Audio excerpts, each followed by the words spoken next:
Арыбаңыздар, урматтуу НТС телеканалынын көрүүчүлөрү. Эфирде Эсимде телеберүүсүнүн кезектеги чыгарылышы. Биздин бүгүнкү мейман белгилүү журналист, тарыхчы, тарых илимдеринин кандидаты, жазуучу, публицист катары кеңири белгилүү Арслан Койчиев агайыбыз. Арслан агай, биздин студияга кош келипсиз. Сизди журналист катары тааныгандан тышкары мына бир топ китеп, адабий чыгарма, публицистикалык макалалардын автору катары билебиз. Анан эң эле кеңири маалым болгон, мындан бир 10 чакты жылдан ашык мурда чыккан Мис Милдрик Беделдеги каргыш деген китептин автору болосуз. Бул мына жакында Санжыра радиосунда түз эфиринде бул тууралуу сөз болду. Эми мына биздин Эсимде талкуу аянтчасынын ошо теле аянтчасына чакырып жатабыз сизди.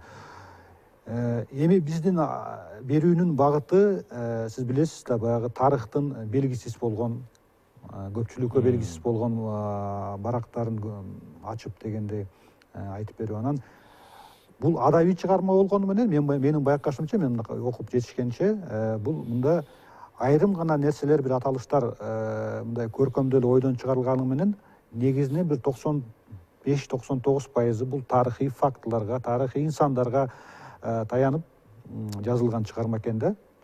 Негизи 16-жыл үркүн темасына көп эле биздин баягы ажардан баштап көп эле чыгармалар арналган.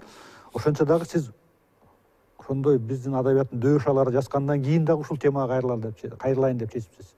Эмнеге ушул адабиятчылар менен мындай арт тараптан чагылдырылган деп эсептелгени менен ушул 16-жыл үркүн темасына кайрылып ушундай чыгарма жараттыңыз? Мындай да, бул темага ар ким ар кандай келет болуш керек. Мындан кийин да кайрылат деп эсептейм. Менин пикиримде ар кимдин өзүнүн үркүн темасы бар. Эмне себептен? Себеби бул кыргыз профессионал адабияты баштоочулар негизинен ушул үркүн темасына көп кайрылышты. Ошого жараша үркүн темасы биздин улуттук аң сезимдин калыптанышына, ошол кыргыз атууларынын атуул катары калыптанышына терең из калтырган темалардын бири. Себеби бул биздин ошо 2000 жылдыкпы, 3000 жылдыкпы этнос катары тарыхыбыздагы эң трагедиялуу окуялардын бири. Бул жагынан болду. Анан кийин экинчи себептен мен ойлонуп калам да, ушундай окуялар ар бир элдин тарыхында боло келген. Ар бир элдин өзүнүн трагедиялуу этаптары, трагедиялуу тепкичтерди баштан өткөргөн кезеңи болгон. Алар ошол элдин тарыхында, адабиятында, жалпы искусствосунда ар кандай чагылдырылат экен. Бул бир. Ошол себептен да ойлонуп отуруп, кайсы бир деңгээлде да дейин ошону ээрчип эмес, Холокост темасын алалы. Ушул тема бул өлбөс, өчпөс темалардын бири да. Нерегеңе кинолор тартылган жок, шедеврлер жаралды. Ушул арасынан Спилбергди айта алалы, же болбосо жана Пианист деген кинону алалы, Оскар алып жүргөн кинолор. Анан ошол себептен ушул оюмда жүргөндүр, бирок мен эртедир кечтир бир чыгарма жазышым керек эле. Үркүн темасыбы, башка темабы жазышым керек эле. Ушу 2006 жылы үркүндүн 90 жылдыгына байланыштуу бедел ашуусуна чыгып калдык. Деңиз деңгээлинен 4250 метр бийиктиктеги беделди биз билебиз көркөм чыгармалардан. Өзгөчө Аалы Токонбаевдин Кандуу жылдары поэмасы аркылуу ошо беделдеги окуялардын сүрөттөлүшү. Анан Аалы Токонбаев менен замандаш болуп калсак дагы, ал кишилер менен сүйлөшүп, өз оозунан угууга мүмкүнчүлүк болгон жок. Ушу эсимде бир агай профессор Аалы Токонбаев азыркыга чейин беделдеги окуяларда ушундай деп кеп салат деп 1986 жылы бир жерде айтып отурганы, ушу университет, улуттук университеттин бир аудиториясында кеп салып отурганы эсимде. Беделдеги ушунда трагедиянын масштабын ошол 3-4 ооз кеп менен жеткизди да. Ана ошол жерде беделде отуруп ага чыгуу кыйын болду. Бул август айында болгон экспедиция болчу. Ошондо элдин көргөн азап тозогун мен өз алдымча элестеттим. Баягы шагырап жаткан агарган сөөктөрдү Аарган көрдүңүзбү? сөөктөр, жалгыз аяк жол, август айында ошончо күнүн суу, алеки заматта эле күн шыбыргактатып кар жаап жиберет экен. Эл ал жерде сентябрь айларында өттү деп, күз айларында ашып өткөн деп угуп атабыз. Кар түшүп калган Кар түшүп калган мезгилдер кантип ошол элдин трагедиясын дагы бир жолу өзүбүз аркылуу өзүбүзчө элестетип, өзүбүздүн жүрөгүбүз аркылуу өткөрүп, анан ошол жерде чыгарманын бир кандайдыр бир идеясы келип калды. Мен бир башка чыгармаларды жазганга даярданып жүрдүм эле. Анан эми чыгарманын идеясы келип тургандан кийин, оңтою келип тургандан кийин деп, анан ошол беделдеги каргыш деген ат менен эл ошондо жок болуп кете жаздады эле. Бир улут этнос жок болуп кете жаздады эле деп, жана мисмилдик деген сөз бул ыңжыңсыз жоголуу дегенди билдирет деп бир жерден ошо өзүмдүн түшүнүгүмдө таап чыгып ошого келиштирип, анан ошол аркылуу анан чыгарма жаралып калды. Мисмилдик деген сөз бул унутулуп калган эски сөздөрбү кыргыздар колдонулуп жүргөн? Эми Кайсы фольклордо тилден келген экен да? эми фольклордо бул кыргыздын эски сөзү деп айтылат. Баланчадан баланча, түкүнчөдөн түкүнчө, аягы ыңжыңсыз болуп кетти дегенди кыргыздар мисмилдик деп койчу экен. Анан биз ошондой бир анандай трагедияны баштан өткөрдүк да. Себеби ошо Үркүндү жазган ошо Аалы Токонбаевдер баш болуп кыргыз эли жоголуп кете жаздаган дегенди айтып жүрүшпөйбү? Айтып өтүштү да. Бул геноцид дегенде бир маанини берет окшойт э? Эми ыңжыңсыз жоголуп кетүү, тукум курут болуп кетүү дегенди билдирет да. Мына ошондой мааниде экен. Эми бул чыгармаңыздын айырмасы мына Жантөшев, Аалы Токонбаевдер кайрылган, алыптар кайрылган тема болсо дагы бул алар көркөм чыгарма биринчи кезекте. Сиз профессионал илимпоз тарыхчысыз да. Мына сиздин китебиңизди окуп жатып, тарыхчы эмес биз деле, бирок ар кайсы булактан окуп, реалдуу каармандар, тарыхый инсандар, ошол эле колониалдык бийликтин өкүлдөрү болобу, биздин жергиликтүү манаптар, мыктылар болобу, жер суунун аталыштары болобу, баардыгы тарыхый фактыларга таянган да. Бул менимче ошол сиз тарыхчы катары изилдеп, тарыхый материалдарды колдонуп, бирок көркөмдөп, тарых илими менен адабияттын бир синтези болду окшойт дейм да. Туптуура, себеби эми менде мурдагы адабий тажрыйба жок болгондуктан бул чыгарманы мүмкүн болушунча ошол тарыхый контекстте, анан кийин тарыхый окуяларга жакыныраак болушу менин оюмда турду жазып атканда. Албетте бул жерде ошол тарыхта болуп тарыхта жашап өткөн реалдуу каармандар бар. Ушул Мөкүш жана башкалар. Сарбағаштын, Сарбағаш урусунун, анан Көл жактан чыккан эл башчыларынын аттары бар. Ал эми негизги каармандар албетте ойдон чыгарылган, жалпылаштырылган образдар десек болот. Бул бир. Андан сырткары ушул Үркүндүн учурунда эми менин Үркүн темасын аябай өтө жакшы изилдегенмин деп айтпайм, албетте кесипкөй тарыхчы катары кайсы бир деңгээлде бул теманы билем. Анан ушул кээ бир окуялардын ушул китепте чагылдырылып калышын дагы көздөдүм да. Ошол жалаң эле архивдик материалда калбасын, же болбосо эл оозунда эле калып калбасын. Ушул көркөм чыгарма аркылуу дагы ошондой окуя болгондугу ушул китепке кирип калса экен.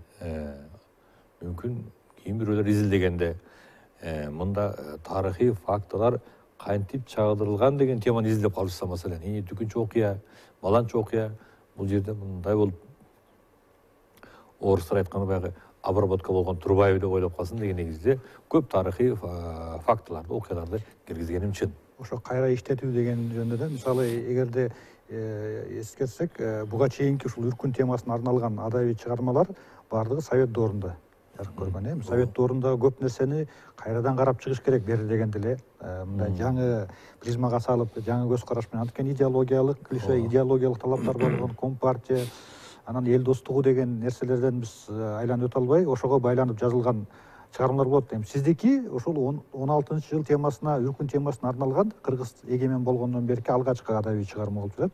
Тарыхый фактыларга негизделген. Жаңы нерсени мурда ошол идеологиялык советтик баягы факторлордун айынан айта албай, жаза албай, жарыялай албай келген биздин жазуучулар, илимпоздор. Ошол жаңы нерселердин кайсы нерселер кирди ушул чыгармага? Тарыхый фактылар, окуялар тууралуу бир. Эми туура мурдагы чыгармаларда, Совет заманындагы чыгармаларда ал жерде коммунисттик партиялык көзөмөл бар болчу. Албетте. Жана соцреализм деген калыпка дал келиши керек эле. Маселен, Алы Токонбаевдин таң алдында кандуу жылдар деген ат менен жарык көрүп дегенде эмне деген сынга кабылды, кайсы бир деңгээлде куугунтукка кабылды десек болот. Кийинки жазуучулардан дагы ушундай сыналып калды, мисалы Казат Акматов аксакалыбыз. Эми мен жазып аткан шартта андай идеологиялык чектөө, цензура жок болду. Мен цензура болот деп деле ойлогон жокмун. Мында кандайдыр бир, кандай деп айтсам эми, ушу цензура дегенибиз ушул социалисттик реализм принциптерине дал келсин деген бир изденүү, толгонуу менде болгон жок. Бул жагынан чыгармачылык эркиндик болду. Бирок сиз эми Совет дövrүн көрүп калган кечиресиз. Адам катары ички цензура болду. Кой ушуну айтпай эле койсок болот эле. Эл бузулбасын, элдин ичине ырк кетпесин, баягы мындай геосаясий, эл аралык мамилеге доо кетпесин дегендей бир ички сезим болду, чын айтсаңыз. Жок, андай болгон жок. Мен Кудай кое турайынчы да айтпай. Андай ой менде болгон жок. Себеби мындай болуп калды. Эмне себептен андай болгон жок? Бизде Актан Арым Кубат деген көрүнүктүү режиссерубуз бар. Мына ошол киши 2-3 кино тасмасы удаасы менен Европа өлкөлөрүндө абройлуу кинофестивалдарда байгелүү орундарды алып мактоого, алкоого татып жүрдү. Билбейм. Дагы бир жолу ушу эсимде, ошо бир ургурдай отурсам, бир орус тилдүү киши мага Парижден телефон чалды. Мен ушул Актан Арым Кубат жөнүндө интервью бербейинби деп. Француз. Францияда орус тилдүү экен. Мен аябай таң калдым. Болуптур, берейин деп. Аябай. О Бешкемпирди көргөндөн кийин ушунчалык толкунданып алыптыр Парижде. Менимче ушул Кан фестивалында Особый взгляд деген программа менен көрсөтүлсө керек эле. Анан болуптур деп уксам, ал киши аябай толкунданып алган экен. Мен кыргыз киносун башынан көрүп жүрчүмүн, башынан билем тарыхын. Анан бул жолку мына бул Актан Арымдын чыгармалары, кино тасмалары бул аябай мыкты чыгармалар, шедевр деп мактады. Деп калдым дагы. Кийин ошо Актан Арымдын чыгармачылыгына көз салып турсам, ошо 16-жыл жөнүндө кеп болуп кетти. Менимче ошо Бешкемпирден кийин ошо киши эмки чыгармачылык планыңыз кандай дегенде 16-жыл жөнүндө кино тартсам деген оюм бар деп эки ооз сөз айтты. Бул ошол 1999-2000 жылдары болгон окуя. Ошондо кыргыз медиасындагы ызы-чуу, кыргыз коомчулугундагы, Бомонттогу, маданий Бомонттогу ызы-чууну айтпа. Бул темага кайрылуу эрте. Эми Актан Арым эмне деген кинону тартып жүрөт окуя 16-жылга кайрылса. Абайлаш керек деген үндөр алдын ала айтыла баштады. Ага чейин Раматылык Дооронбек Садырбаевдин кайрылын элин тыйып салышпады. Аны тыйып салышты. Анан мен да ушундай ой болуп калды да, бул кызык деп. Кийин өзүнөн да сурадым. Актан Арымга бир жолда жолуп сурадым эле, 16-жылга кайрыласызбы десем, ой, тигинтип коюшту, минтип коюшту, баягы шеракка чапкандай мамиле болуп калып, бираз демим сууп калган экен. Анан бул чыгарманы жазып атканда ошо ойлондум да, эмнеге бизге бирөөлөр тыюу салыш керек? Эмнеге биз бирөөлөрдүн жетегинде бул бир чыгармачылык эргүү, чыгармачылык көз караш бирөөлөрдүн конъюнктуралык көз караштарынан көз каранды болуш керек деген маселе турда мен айттым. Мен эми жарыялап алсам эчимге эркин эле болуп, эркин жазып салайын дедим.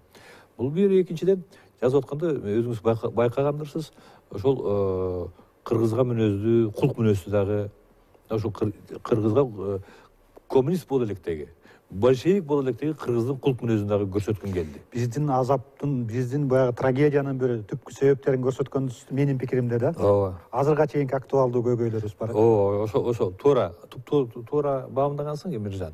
Ошол кулк мүнөз азыр да бар. Азыр да кээде көрүнүп калып атат. Абдан эле. Эми ал кулк мүнөзү дагы кээде анан ары бапестеп кайсы бир нукка салып ооздуктай тарбиялай билүү дагы маданият экен өзүнчө. Биз анда маданиятка жете албай атат окшойбуз го. Ошол кулк мүнөзүбүз дагы эле бар. Мындай баатырлык, эр жүрөктүктү азыр эле көрсөтүп коем дегенди көрүп атпайбызбы. Анан мен эл оозунан жанагы көркөм адабияттардан сырткары далай ошол аксакалдардан уккан сөзүмө караганда дагы ошо кыргыздын ошо кулк мүнөзү дагы кайсы бир деңгээлде үркүндө өзүнүн ролун ойногон. Ошону дагы көрсөтө кетейин. Бул жагынан караганда бир цензуралык кайсы бир талаптарга жооп берейин деген ой менде болгон жок. Мына китептен өзүң байкагандарсың.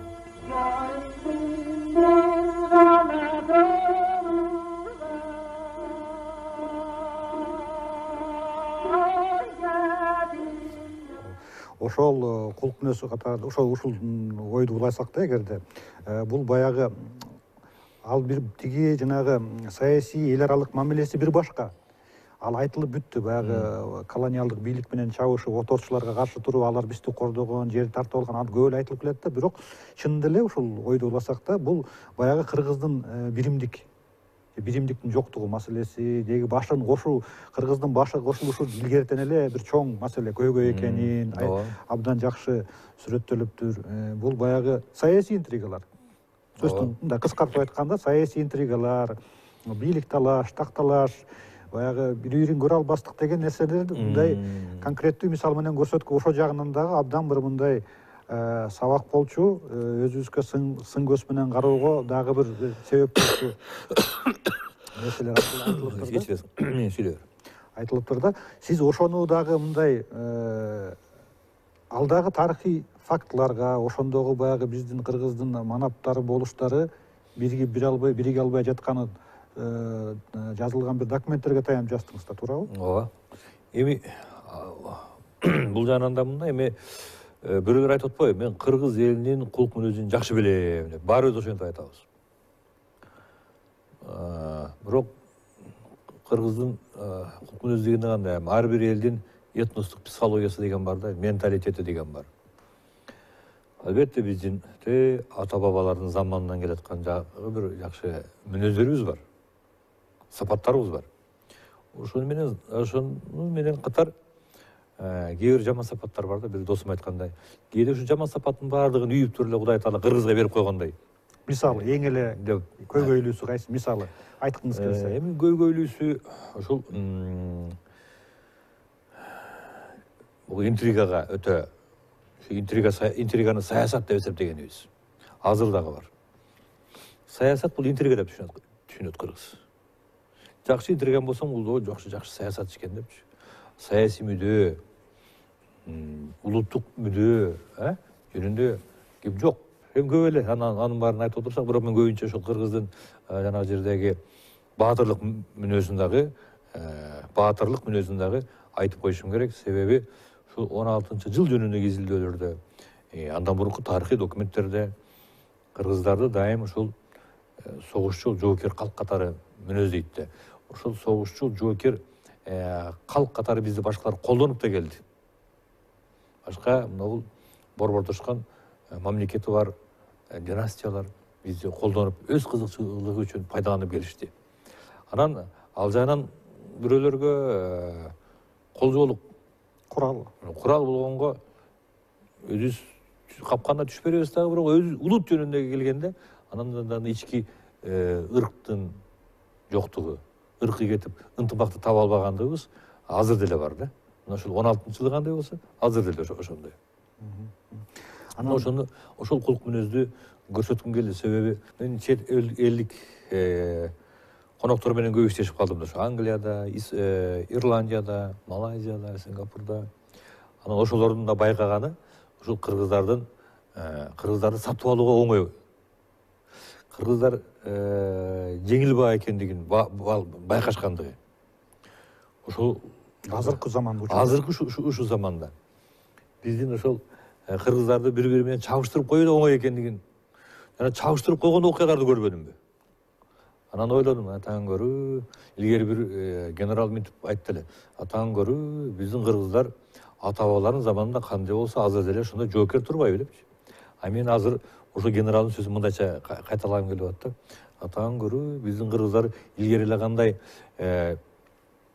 чет элдиктердин тилине кирип бири-бирине чагым салууга уста болсо, азыр деле ошондой турбайбы деп жыйынтык чыгарадым да. Ал жагынан абдан туруктуу экенбиз да, ал жагынан алганда. Тилекке каршы. Анан ошол бул 16-жыл окуясы, 16 жылда үркүн окуясы бул мындай тарыхый анализ, анан кийин мындай улуттук этнопсихологиялык анализ кыла турган болсок, этнопсихологиялык бул кыргыздын жүрөгүнө, образдуу айтканда кыргыздын жүрөгүнө бир мындай өксүктүү, терең өксүк комплексин, бир коркуу сезимин абдан бекем орнотуп койгон. Тартынчаактыгыбыз, алабарман болуп кетебиз, баатыр болуп кетебиз, бирок бир чечүүчү чоң нерсе келгенде баягы башыбыз бирикпегени, өксүк, өзүбүздү башкалардан бир кем сезип, анан бир тартынчаактык сезимин ошондо бир орнотуп койгон деген бир пикир бар да. Сиз ушуга макулсузбу? Ушул китебиңизде ошонун айрым белгилери байкалгандай да. Эми туура, албетте, эми ал дагы биздин бул тарыхый жагдай ошону шарттады да. Биз көчмөн болдук. Борбордошкон мамлекет бизде болгон жок. Жанагындай баатыр мүнөз эл болгонубуз менен маданияттан бир аз арттараак болду, караңгы, түркөйлүк. Эми элдин 80-90% кара тааныбаса түркөй болдук да. Бул бир, анан ошол шаарыбыз менен 20-жылдагы чоң окуяларга аралашып калдык. Мен айтайын деген дагы бир ой бул чыгармада, ушу 1000 жылдап изоляцияда тарыхый орчундуу окуялардан окчун турган эл алеки заматта 20-жылдымда чоң окуяларга аралашып алды.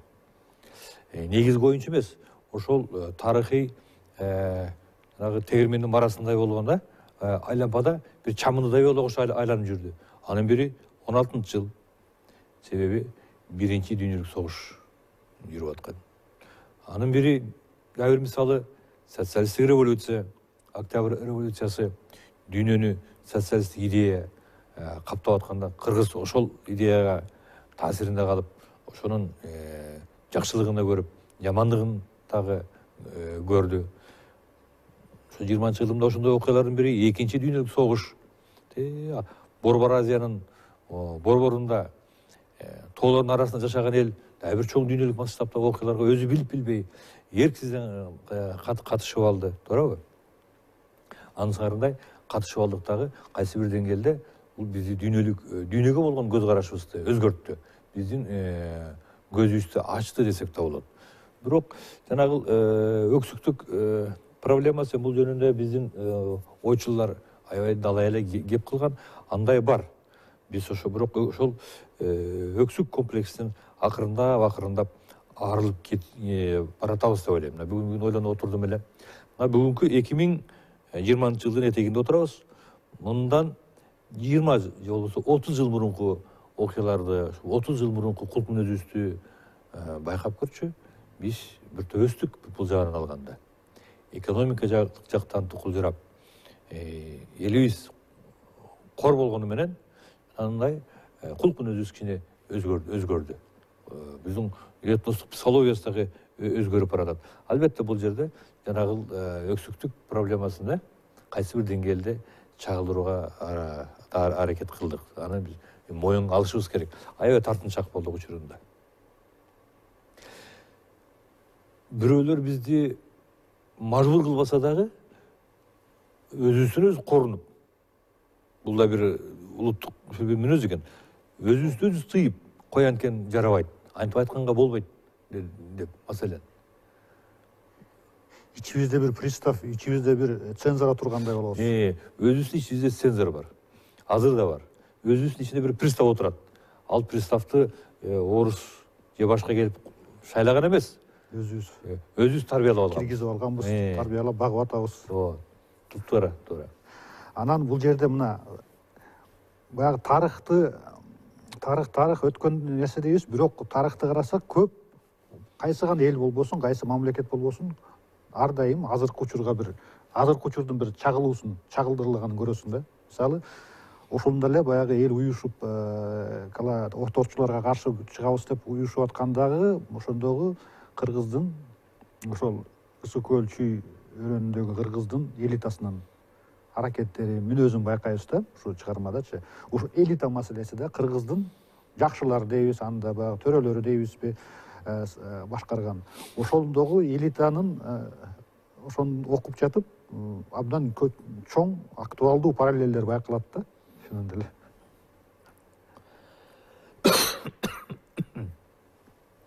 Туура, эгерде көркөм адабият кайсы бир элдин, улутубуздун тагдыры жөнүндө ой жүгүртүүнүн бир формасы деп эсептей турган болсок, мен анда ошол өзүбүздүн элитанын тагдыры, элитанын абалы жөнүндө ой жүгүртүүнүн мына ушундай ыкмасын тандап алдым деп айтсам болот. Биздин канча миң жылдык, канча бир 100 жылдык тарыхта атайын баягы талай сыноолордон өтүп, жалпы этностук кызыкчылыктарга, мүдөлөргө баш ийдирилген сапаттарыбыз болгон. Ошол Атакенин заманындабы, Тагай бийдин заманындабы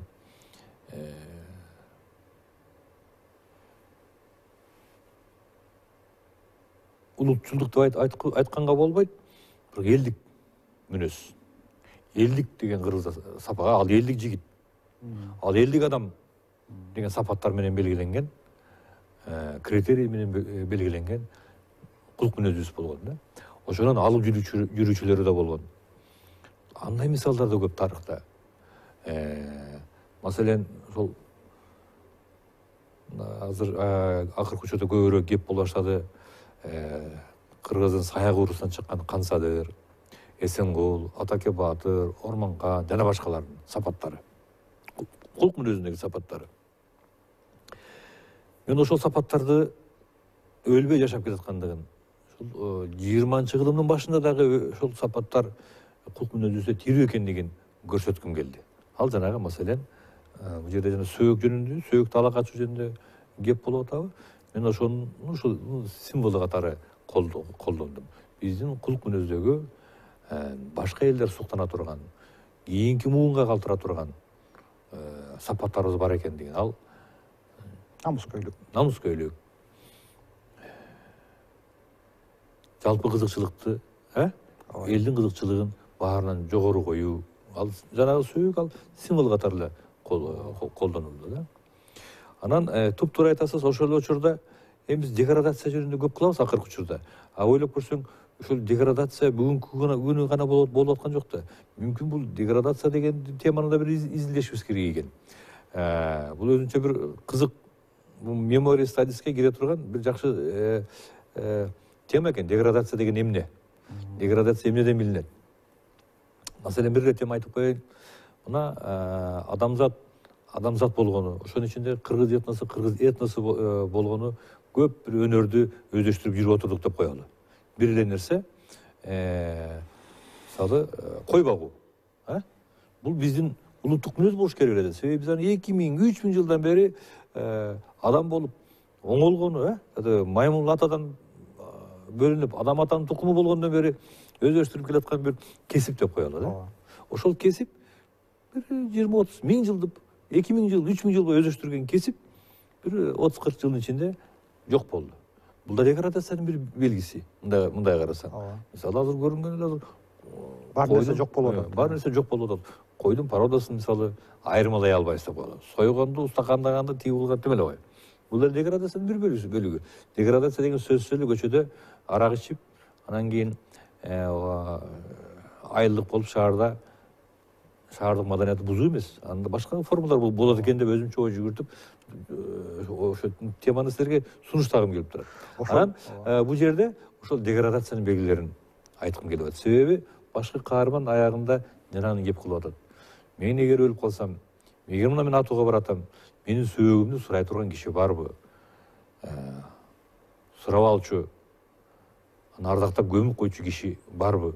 деген ошол биздин кулк мүнөз деградация болуп аткан жокпу? Элита канчалык дагы эле элита деген ошондой формада ой жүгүрттүм десем болот. Андан сырткары кыргыз элитасы жөнүндө айтып калдым, бул ачуу чындык. Мен ушуну ойлонуп, эми Кудай өзү кечирсин, акарат кылгандык эмес. Мисалы, Макиавелли деген, мындай бир эл арасында жалпы коомчулукка тараган мындай бир фразасы бар. Караламан калың журт адатта караңгы эле болот. Аларды ар кайдындай багытта калтасаң болот деп айткан сөзү бар. Анан ал тарыхта ошондой көрсөтүп атат да. Аларды элита, эл жакшылары багыттайт, алып жөнөйт деп. Анан мен ойлоп, биздин соңку 30 жылдагы тарыхыбызды, соңку 16 жылдан кийинки тарыхыбызды кээде ойлоп отуруп, анан мен ошол Макиавеллинин фразасын мынтип коем да.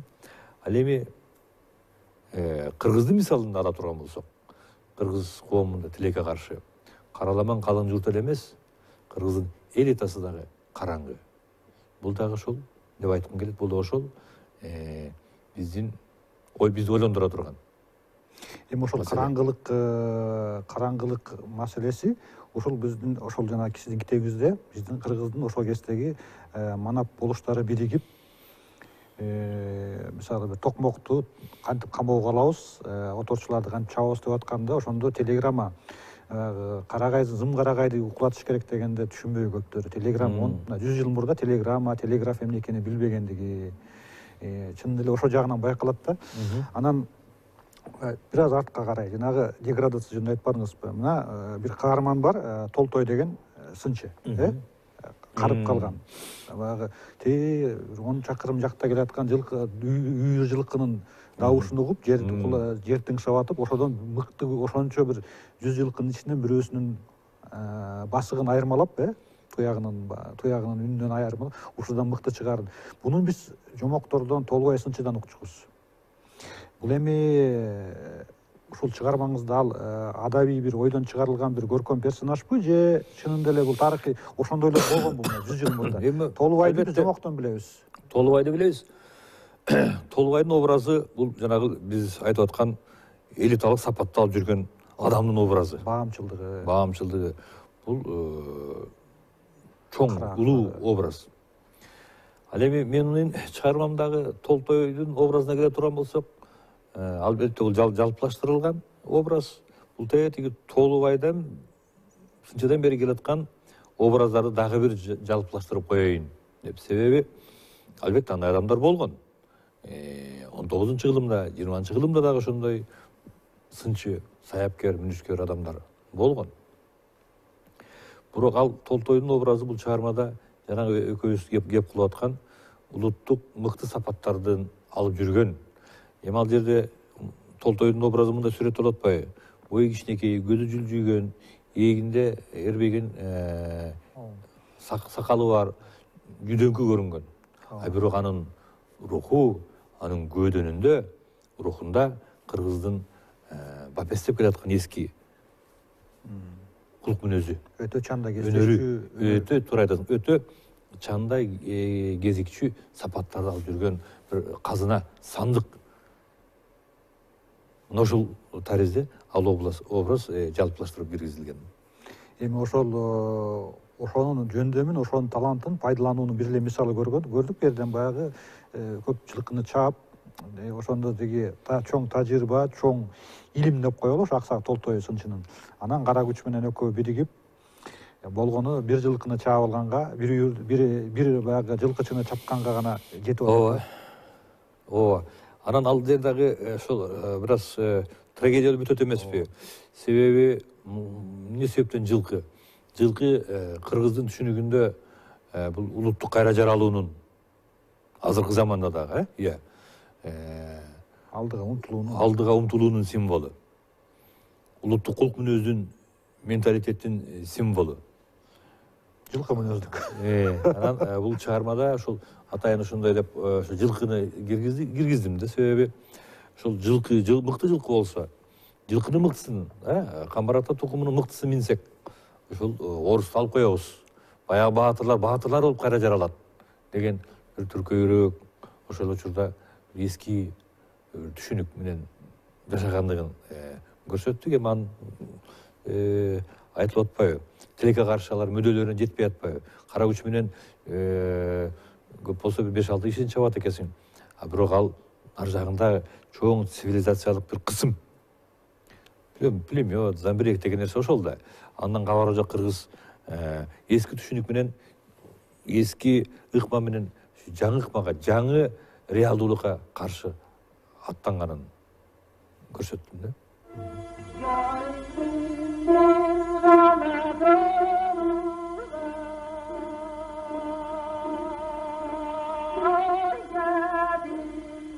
Маегибиздин башында белгилеп кеттик го, бул мындай бир билинбегени менен бирок маанилүү нерсе да. Бул ошол совет мезгилинен кийин кыргыз эгемен болгону, мамлекет болгону 16-жыл Үркүн темасына арналган биринчи адабий чыгарма. Бунун эми маанилүүлүгү эмне?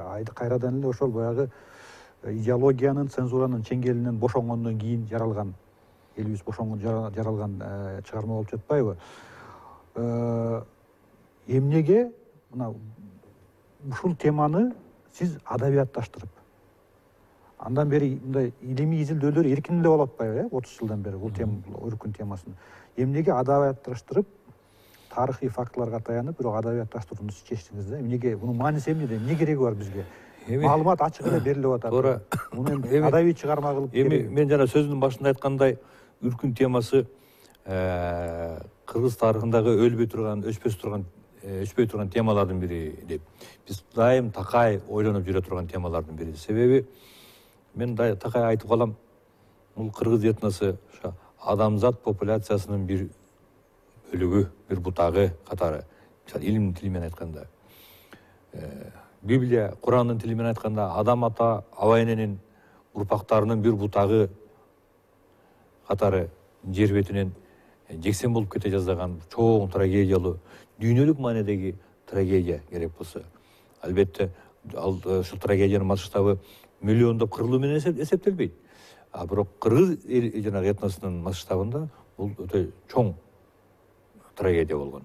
Бул биринчиден, экинчиден, бул темага кайрылып атканыбыздын өзү дагы жакшы көрүнүш. Демек, Совет заманында Совет мектеби, Кыргыз Совет мектеби, кыргыз адабияты бизди жакшы тарбиялаган. Эмне себептен? Ошол Үркүн темасына адатта кимдер кайрылган? Үркүндү көрүп калган адамдар. Ошонун катышуучулары. Алып Токонбаев, Мукай Элебаев, Кубанычбек Маликов, Абдукаимов, Токобаев, Шайбеков жана башкалар. Касымалы Баяринов жана башкалар. Алар Үркүндү көрүп калган. Казат Акматов аксакал кайрылды. Ал дагы ошол кайсы бир четинде, кайсы бир деңгээлде ошонун капшабын туюп сезип калган адамдар. Андан сырткары булар ошол Үркүн болгон окуялар, Үркүн окуялары болгон жерден туулуп өсүп, ошонун демин, ошонун кайсы бир деңгээлде ошонун кайгысын сезип туйган адамдар да. Эпкинин сезип калган адамдар. Ал эми менин бул темага кайрылып калуумдун дагы бир өзгөчөлүгү, мисалы мен Үркүн каякта, мен туулуп өскөн жери каякта. Токтогулдан болосуз. Токтогул кетмен төбө. Ал жакта мен көп эле кишилерден сурадым эле, кары кишилерден сурап калчумун. Үркүндү адабияттан окутканда келип сурайсың да, Үркүн болду беле? Жок, Үркүн бизде болгон эмес. Ооба. Болгону ушу кетмен төбөдөн Таласка качып барганбыз. Мен ушу чоң аталарымдын биринин аты Таласбай болчу. Эмнеге? Үркүн жылы ушу кетмен төбөгө орус келет дегенде Таласка качып барыптыр. Жашырылган жери ошол жер экен. Ошол жерден барып туулуп, атын Таласбай койгонбуз. Башка андай чоң трагедия, Үркүнгө байланыштуу мен трагедияларды уккан жокмун, бирок бул түндүк жактан кетмен төбөгө Үркүн маалында качып баргандагы кишилерди көрдүк. Бирок анчалык масштабтагы трагедия ал жерде болгон жок. Анан жаңы муундагы адам, бул менин бул темага кайрылганым менин муунумдун өкүлдөрүнө, бизден кийинки муунга дагы бир кандайдыр бир деңгээлде өрнөк болуш керек деп эсептейм. Өрнөк дегеним кандай? Бул теманы жазууну, бул теманы изилдөөнү уланта жүрүшүбүз керек. Мына бул жагынан дагы бир өзгөчөлүгү. Анан үчүнчүдөн, жана сөзүбүздүн башында кеп кылдык, үркүн темасы адабият аркылуу биздин улуттук аң сезимди улут катары калыптанышыбызга терең таасир этти деп. Демек үркүн теманы ошол үркүн болгон жерлер гана эмес, жалпы кыргыз улутунун өкүлдөрү дайым көкүрөгүнө сактап, изилдеп, үйрөнө жүрүш керек дегендин белгиси. Ошо аракетиңиз. Арслан агай, сизге рахмат. Дагы ушул багытта кыргыздын тарыхын популярдаштырып, адабиятташтырып мүмкүн чын деле абдан эмгек, баалай турган эмгек жасап жатыпсыз. Ийгилик каалайм, ден соолук каалайм сизге. Буюрса башка дагы темаларда, башка дагы маселелер боюнча ушул студияда жолугабыз деп ишенем. Сиздерге да ишиңерге ийгилик. Рахмат. Урматтуу НТСтин көрүүчүлөрү, эфирде эсимде берүүсүнүн кезектеги чыгарылышы болду. Кийинки берүүлөрдөн көрүшкөнчө бар болуңуздар.